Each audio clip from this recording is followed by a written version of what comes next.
take us through it. Are we good? Yeah. All right. So we threw up here on the wall a bit about the process of developing the Cherishable. So first we had to kind of come up with the consideration of what a Cherishable might be, right? So we did some research on, we knew the Cherishable was going to be for holding, storing and feeling digital collectibles and experiencing what a digital collectible might be like. So we did a lot of research based on, what type of digital collectibles are out there that are being used and how are they being used. And they're being used mostly on these things called blockchain games. So CryptoKitties being the most sort of, let's say it has the biggest community of people interacting with these types of collectibles. So you breed these kitty cats. You can buy, sell, and trade them on the CryptoKitties site. So we decided that CryptoKitties would be kind of the perfect sort of digital collectible to build this Cherishable around. So that's hence why it's kind of why it looks a bit like a kitty cat. It's kind of reminiscent of a cat head, because it could really be anything. But since we decided to create the interactions and the behavior set around the CryptoKitties collectibles around the cats in the game, we made it more into that kind of form. So the form factor was one consideration, and there's like a lot of over here is sort of the process of sort of figuring out what the cat might look like. So we started with some just obscure, not obscure, but just different types of shapes. This is kind of more bird-like, you could say. This one here is a bit more of like a character that's sitting. Maybe it's a little reminiscent of like some kind of little furry creature or a Furby or something. And then we kind of got into what the size might feel like, in your hand. This one's kind of small. This one over here is a bit bigger, right? And then at that point, we looked at, this is sort of form factor sort of study. And then we got into like, okay, let's make it more of like a head. So, we looked at, this idea was taken off of, what do you call these guys? The Cabbage Patch Kids. So it's like a Cabbage Patch Kid hat here as sort of a bulbous sort of form that was like a head, or that is a head, and then we kind of wanted to like morph it into maybe a little bit more of a cat type of thing, but give it some feet so it can sit there on the table, possibly. You could maybe turn it around. Then you wanted to, these are just sort of different ideas of how it might present itself. And then it's got a couple holes here in this part, for sound, speaker, light type of things. So just a couple, very basic aesthetic considerations, but kind of keeping it, still very much so like a blank device, reminiscent of a cat, but not too crazy of a kitty cat. And then, simultaneously we had to just think about, how it might behave, how it might interact. What is this cat going to do? And so what are the inputs for it? And what might it sound like? What might it feel like? So, and then gesture, holding it. It was all about holding the thing. So we decided that we needed to keep the interactions of inputs really simple. So it's based really on whether it's sitting on a table, let's say, or whether it's being held, or maybe whether you're shaking it or tapping it. And those are kind of the inputs that we just kind of arrived at as being the most kind of bare bones, simple, straightforward things they would have to do with kind of picking it up and, say, cherishing it. And so, in that process, we had to think about what might go inside it. A series of motors for vibration, so this is about kind of placement of the motors for here. This is a part of the hardware wallet, which is how you're transferring the cat over to the device. So, you know, we needed to have a way of doing that, and then this is going to interact with a, you know, with a sort of a behavior set and a mode of what it might do. This has to do with laying out a lot of the components to make all this possible. You got, you know, there's some circuit boards, and we got sound bites happening through an MP3. Here's a screen for interfacing with the QR codes, some circuit design, sort of as it's all sandwiched and coming together over here. And then we have the gameplay ideas, and this is a lot about the behaviors of what cats are like. What types, you know, here's 31 different types of behaviors that cats do. We picked out a couple that we thought would be interesting. We decided to bear the game down to a simple set of what's pissy or purry, how a cat might, you know, the discovery of a cat being, well, let's say if you go to, say, a cat shelter and you adopt a cat, right, you don't know what you're going to get. So we were kind of like, okay, well, that's interesting. It's like you go there and you try and find one that's going to be a good match for you. But in the game of CryptoKitties, you collect and you breed like lots of cats, and so you have a whole thing. You have a whole software wallet filled with your cats, and that's where they live and exist. So in this case, you could take one of those cats and you can port it onto the Cherishable, and you can get a sense of what that particular cat might feel like.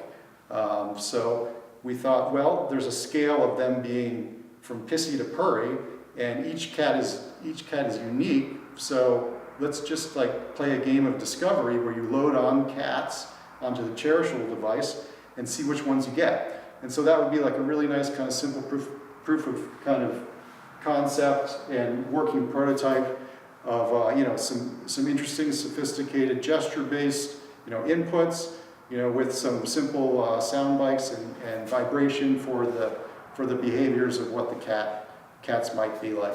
So that's sort of the basis of, you know, what's working now on the device, and then you know, based on that, you know, we've designed and thought about you know, much more sophisticated gameplay that has a lot to do with how you might change the behaviors over time of these cats that you're putting onto a Cherishable.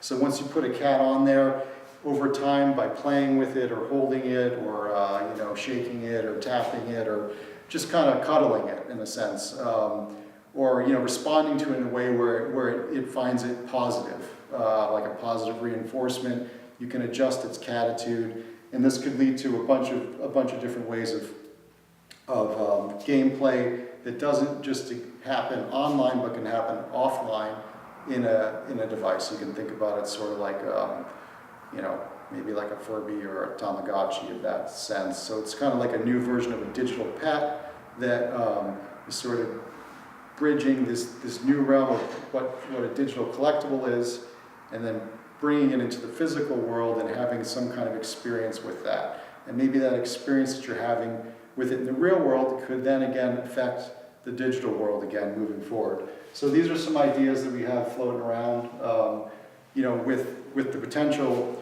of you know, what a Cherishable could be, and what a really interesting use case is for new digital collectibles. So now that we've established that we're going to use cats to bring into a Cherishable, we designed the Cherishable to look a bit like a cat head. And then we thought, well, now that we kind of have a physical looking cat head thing, how might it behave, and what kind of inputs might we attach to this cat? So we thought, well, most importantly, in stripping it out to the bare minimum, is we want to hold it. You know, we want to take it out of the digital space and bring it into the physical space, and the bare minimum, we want to be able to hold it. We want to be able to cherish it. Maybe we want to shake it a bit, or pet it, or, you know, tap it, play with it. We want to have some experience of playing with it. And so we wanted to keep it very basic. So basically there's the idea that the Cherishable can understand that it's on the table or being put down, or whether it's being picked up.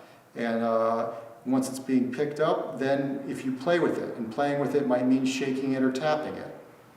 And that's it. So, you know, just a very, very few simple inputs, and then on the output side of things, we thought, when you're holding it, if it could vibrate or maybe feel like it's purring or it's hissing at you or kneading you, or also with some sound, you might understand that it's meowing or distressed or happy.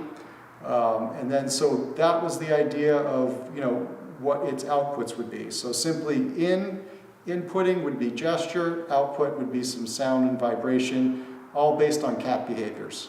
And we thought it would be interesting to take a unique digital asset, this type of collectible, and bring it back into the real world as something that you could play with and experience.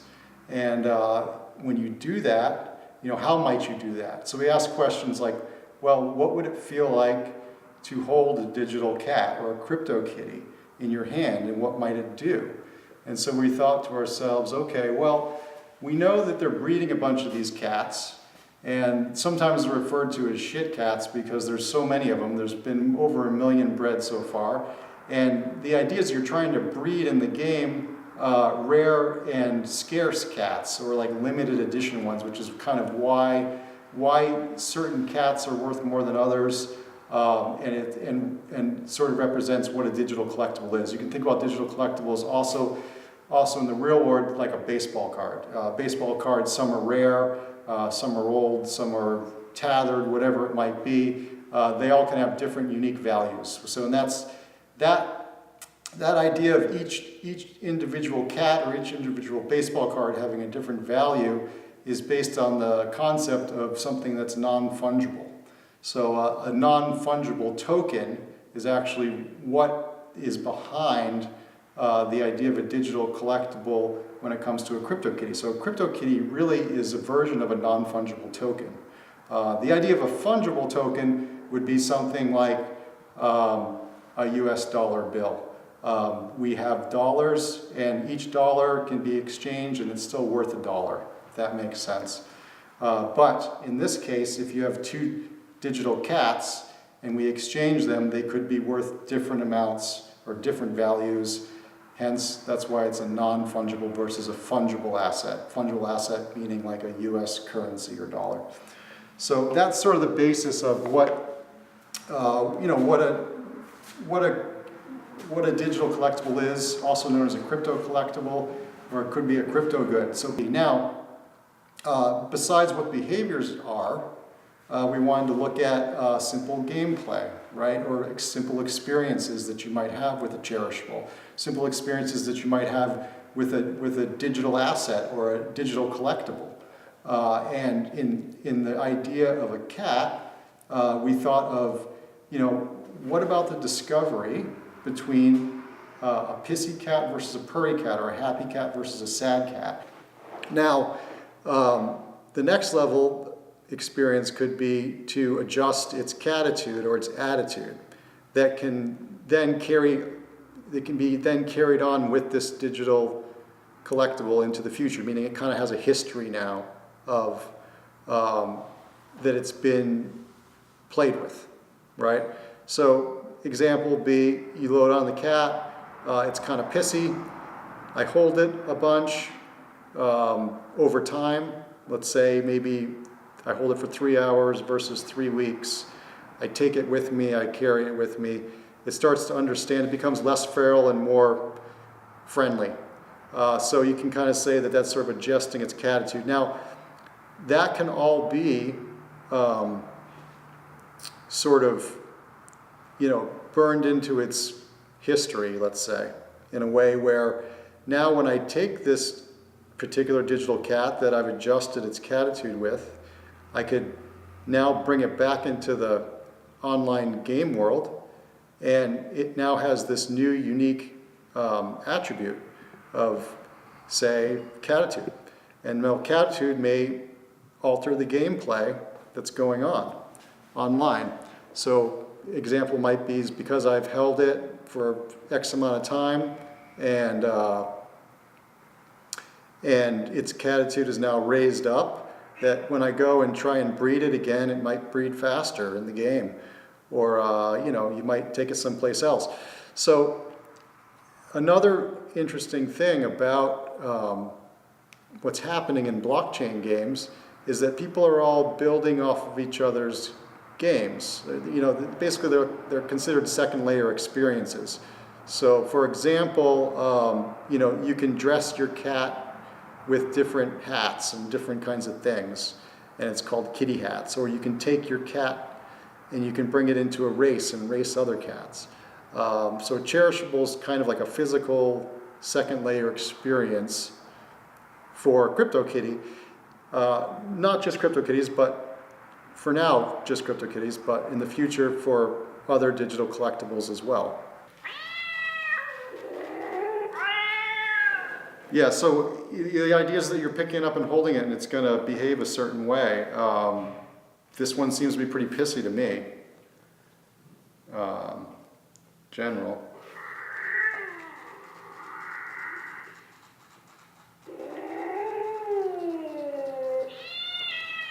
Ooh.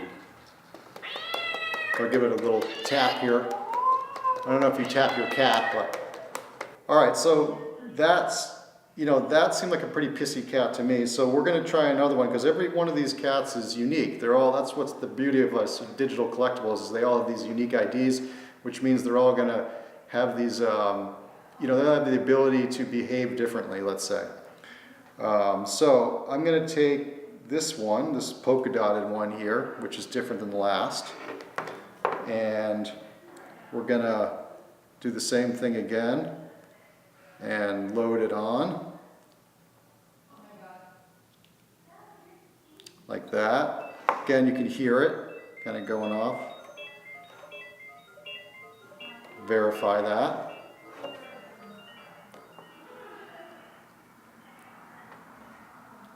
And okay. Ooh. All right, that's kind of like a little chirp or something. So, whoa, this one's like, I mean, you could hear that. It's, I mean, it's basically purring, which is pretty cool. It's like vibration. And then when I put it down, let's see, not much going on. Let's give it a, oh. Ooh. So this one likes to be like, you know, kind of played with, I guess, huh?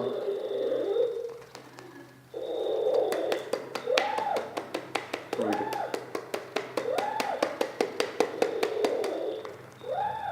Huh. Didn't really...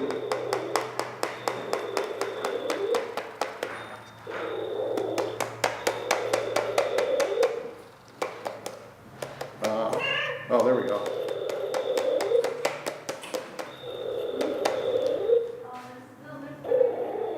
Did it break?